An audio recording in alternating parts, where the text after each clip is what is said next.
Scheme का दायरा बढ़ सकता है और न्यूनतम पेंशन भी 1,000 रुपए से बढ़ सकता है। इसे 60,500 रुपए करने की मांग है। वहीं खबर है कि सरकार हर महीने 25,000 रुपए बेसिक सैलरी कमाने वाले को ईपीएस के दायरे में ला सकती है। आपने कितने साल नौकरी की और अभी आपकी पेंशन कितनी आती है? हमने 25 साल नौकरी की और हमारी 1450 पेंशन आ रही है। 1450। 1450।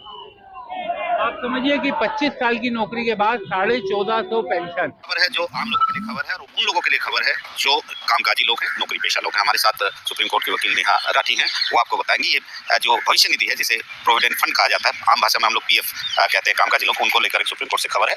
नेहा जो एक खबर लाई है और उन्होंने सुप्रीम कोर्ट के सामने एक बात रखी है, कुछ गंभीर बात है, उनसे हम जानते हैं क्या पूरा मुद्दा है। हमारा मुद्दा यह है कि पिछले 11 साल से जो वेतन सीमा होती है, जो वेज सीलिंग होती है, प्रोविडेंट फंड एक्ट के अंदर जो स्कीम है जिसमें सभी जो वर्कर्स होते हैं, एम्प्लॉयर्स होते हैं, उनकी एक सीमा निर्धारित है कि 15,000 से जो नीचे के होंगे वही उसका लाभ उठा सकेंगे। तो हमने ये पिटीशन दायर करी है कि इसका रिवीजन होना चाहिए, इसका संशोधन होना चाहिए, क्योंकि 15,000 का अपने 11 साल से कोई रिवीजन नहीं हुआ है, जिसकी वजह से काफ़ी सारी स्टेट्स में आज की डेट में मिनिमम वेजेस भी जो न्यूनतम आय है वो भी 15,000 से ज़्यादा है। और अगर आप सिर्फ 15,000 से कम के लोगों को इसका लाभ देंगे तो काफ़ी बड़ा तबका है, जो कामकाजी तबका है, जो कि इसके लाभ से वंचित रह जाता है आज की डेट में। 11 साल पहले भी जो हुआ था वो संशोधन भी रिपीटेड 1952 से ये स्कीम चली आ रही है, तो तब से रिपीटेड रिवीजन होता आ रहा है, कीपिंग इनटू अकाउंट इन्फ्लेशन और भी काफ़ी सारे फैक्टर्स को लेकर उसका रिवीजन टाइम टू टाइम होता है, पर इस बार 11 साल से कुछ हुआ नहीं है। तो हमने ये रखा और कोर्ट ने फिर ये डायरेक्ट किया है कि 4 महीने में सेंट्रल गवर्नमेंट इस पर डिसीजन ले। 2 वीक्स में पिटिशनर को बोला है कि एक बार फिर से आप रिप्रेजेंटेशन दीजिए, जो कि पहले भी दी गई थी, एक बार फिर से दीजिए, और 4 महीने में सेंट्रल गवर्नमेंट इस पर डिसीजन ले कि क्यों ये बदलाव नहीं हो पा रहा है। दोस्तों, ईपीएफओ की 15,000 की सैलरी लिमिट बढ़ाने पर विचार हो रही है, सरकार कर रही है। सुप्रीम कोर्ट ने भी कहा है कि 4 महीने में फैसले लेने होंगे, सरकार को निर्देश दिया है। और इस खबर को देश के जितने भी प्रमुख मीडिया चैनल्स हैं, देश के जितने भी प्रमुख जो पेपर्स है, न्यूज़पेपर्स है, उसमें इसे प्रमुखता से प्रकाशित किया गया है। दैनिक भास्कर के अनुसार सुप्रीम कोर्ट ने केंद्र सरकार को एम्प्लॉय प्रोविडेंट फंड ऑर्गेनाइजेशन की सैलरी लिमिट बढ़ाने पर विचार करने का निर्देश दिया है। कोर्ट ने कहा है कि पिछले 11 साल से इस लिमिट में कोई बदलाव नहीं हुआ है, इसलिए सरकार को अगले 4 महीने के भीतर इस पर फैसला लेना चाहिए। फिलहाल 15,000 से ज्यादा मंथली सैलरी पाने वाले एम्प्लॉय इस सोशल सिक्योरिटी स्कीम के अनिवार्य दायरे से बाहर हैं। यदि किसी एम्प्लॉय का 15,100, 15,200 इस तरह से बेसिक सैलरी है तो वो अनिवार्य रूप से पीएफ का सदस्य नहीं बन सकता है। हाँ, अगर एम्प्लॉय कंट्रीब्यूशन और एम्प्लॉयर कंट्रीब्यूशन दोनों अपने सैलरी से कटवाएगा वो एम्प्लॉय, तो इसके दायरे में आ सकता है अपने कंपनी से बात करके। इस जेके महेश्वरी और जस्टिस एसएस चांदुरकर की बेंच ने एक्टिविस्ट नवीन प्रकाश नौटियाल की याचिका पर यह आदेश जारी किया है। कोर्ट ने याचिकाकर्ता को निर्देश दिया है कि वह 2 हफ्तों के भीतर केंद्र सरकार को अपना प्रेजेंटेशन सौंपे, जिस पर सरकार को समय सीमा के भीतर फैसला लेना होगा।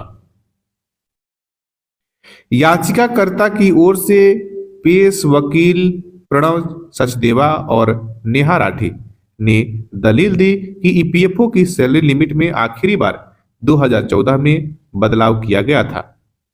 इसे 6,500 से बढ़ाकर 15,000 किया गया। पहले एक दशक में महंगाई और न्यूनतम वेतन में भारी बढ़ोतरी हुई है, लेकिन ईपीएफओ की लिमिट वही अटकी हुई है। इसके कारण करोड़ों कर्मचारी इस सोशल सिक्योरिटी के लाभ से वंचित रह जाते हैं। दोस्तों, आपको बता दूं कि ईपीएफओ ने 1952 में 300 रुपया सैलरी लिमिट रखी थी। 1962 में यह बढ़कर 500 रुपया हुआ, 2001 में 6500 हुआ और फिर 2014 में आकर 15,000 हुआ है। यानी कि 1952 से लेकर 2014 तक 300 से 15,000 बढ़कर यह हुआ है। न्यूनतम वेतन से भी कम है ईपीएफओ की लिमिट। याचिका में कहा गया है कि केंद्र और राज्य द्वारा तय किया गया न्यूनतम वेतन 15,000 की इस लिमिट से ज्यादा हो चुका है। ऐसे में जो कर्मचारी न्यूनतम मजदूरी पा रहे हैं, अपनी याचिका में यह दलील दिया है कि केंद्र और राज्य द्वारा तय किया गया न्यूनतम वेतन अब कम से कम 19,000 या 21,000 सभी राज्यों में है, जो कि 15,000 की इस लिमिट से ज्यादा हो चुका है। ऐसे में जो कर्मचारी न्यूनतम मजदूरी पा रहे हैं वे भी ईपीएफओ के दायरे से बाहर हो जा रहे हैं। वकील सचदेवा ने कहा कि यह कल्याणकारी योजना है लेकिन इसकी पुरानी लिमिट के कारण ज्यादातर कामगारों को इसका लाभ नहीं मिल पा रहा है, वह इस लाभ से वंचित रह जा रहे हैं। सुप्रीम कोर्ट ने उनके याचिका पर विशेष रूप से ध्यान देकर और कहा है, रिपोर्ट में कहा गया है कि ईपीएफओ की अपनी सब कमेटी ने 2022 में सिफारिश की थी कि कवरेज बढ़ाने के लिए सैलरी लिमिट को बढ़ाया जाना चाहिए। जुलाई 2022 में central board of trustee CBT ने इस प्रस्ताव को मंजूरी भी दी थी। याचिका में आरोप लगाया गया है कि बोर्ड की मंजूरी के बावजूद केंद्र सरकार ने अब तक इस पर कोई अंतिम फैसला नहीं लिया है। याचिका में एक स्टैटिकल्स एनालिसिस का हवाला देते हुए बताया गया है कि पिछले 70 साल में सैलरी लिमिट का रिवीजन किसी तय फार्मूले पर आधारित नहीं रहा है।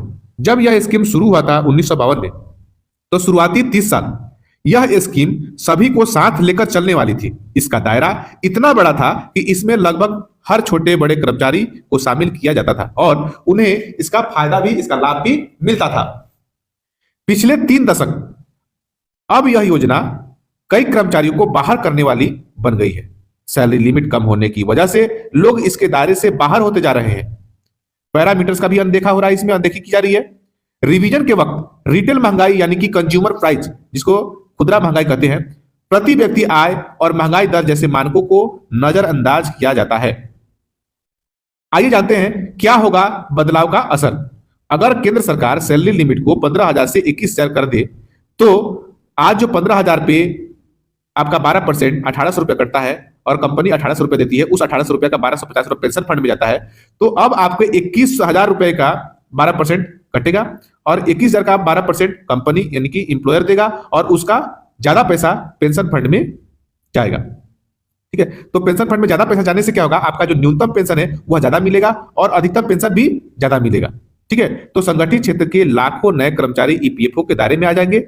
अभी न्यूनतम वेतन जिसका 15,000 है वही इसके अनिवार्य रूप से सदस्य बन सकता है, लेकिन 21,000 होने से ज्यादा कर्मचारी इसके दायरे में आ जाएंगे, सोशल सिक्योरिटी के दायरे में आ जाएंगे और इससे उनकी रिटायरमेंट सेविंग बढ़ेगी और उन्हें पेंशन व बीमा, जिसको ईपीएफओ का ईडीएलआई कहते हैं, का लाभ मिल सकेगा। उनको इमरजेंसी में इसका काम आ सकता है। हालांकि इससे कंपनियों और सरकार पर वित्तीय बोझ बढ़ेगी, इसलिए सरकार और कंपनी इसका विरोध करेंगे और इससे कर्मचारियों को लाभ होगा। सभी कर्मचारियों को इसका मिलकर पुरजोर तरीके से समर्थन करना चाहिए और इस वीडियो को ज्यादा से ज्यादा लोगों के बीच में शेयर करना चाहिए ताकि लोग इसे देखें, समझें और इसका समर्थन करें और हमारा आपका समर्थन से ही देश में कुछ बड़ा बदलाव हो सकता है।